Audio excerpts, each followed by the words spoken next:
I have a question. I have a shipment. I have some exhibit trade show materials that I need to ship from San Diego to Orlando. And it's about 10 boxes in one trade show booth. Do you guys palletize and shrink wrap that freight, or is that something I need to do myself? Yes. So it's, wait a minute. How much is it to palletize my shipment? $350. And what does that include? A second man. One guy can pack this thing. I gotta get all this to Orlando. I wonder if I can palletize and shrink it myself. What did that TTS guy say? Joey. How many times have I told you the most economical way to do your shipping to a trade show is 1, use TTS. 2, palletize and shrink wrap the stuff yourself, and you don't have to pay for that stuff when you get to the trade show. I know, Michael, you keep telling me. How about you show me how it's done? I'd be happy to. So the first thing you want to do, Joey, is get a pallet. You can get pallets anywhere. You can get them in the back of office parks. You can get them in the back of grocery stores. There's one right there.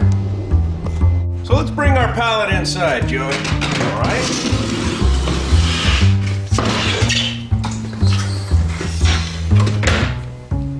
Joey, the second thing you need to do in order to get your shipment to its proper destination is make sure that you put the labels that we sent you pre-printed on each one of the boxes. Joey, do you have the labels that we sent you? You know what? I got them right here.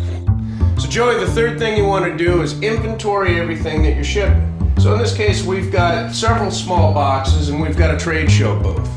We don't want to put the trade show booth on top of the boxes, otherwise it'll crush them.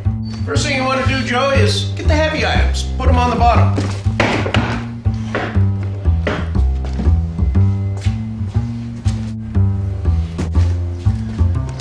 Then you want to build your pallet around those heavy items.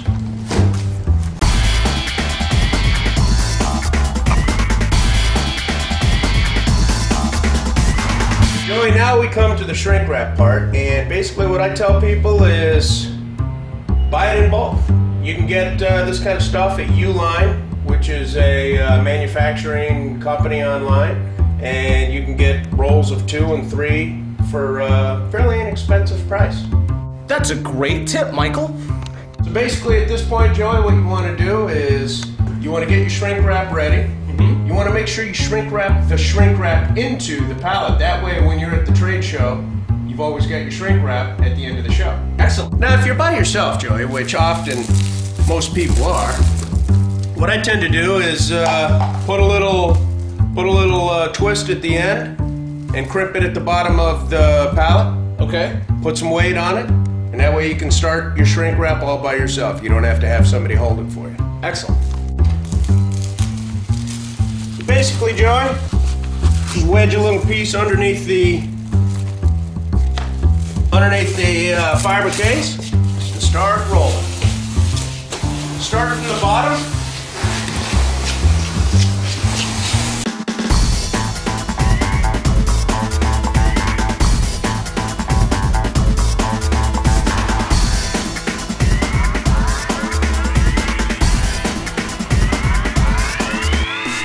So Joey, at this point, what I usually do, I tell people if you've got multiple rolls of shrink wrap, stick one of the rolls in your fiber case.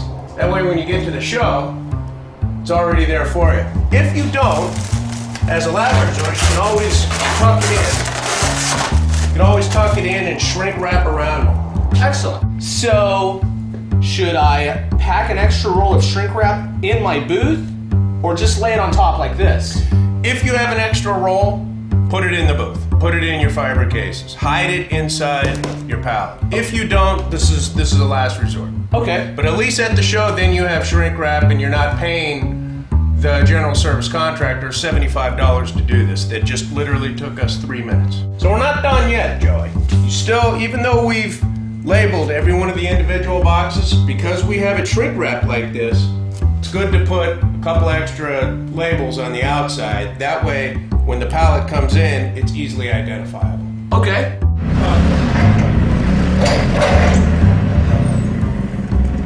And that's your TTS tips and trade show success, Joey. Yeah, what a great idea! Hey, there's a pallet over there!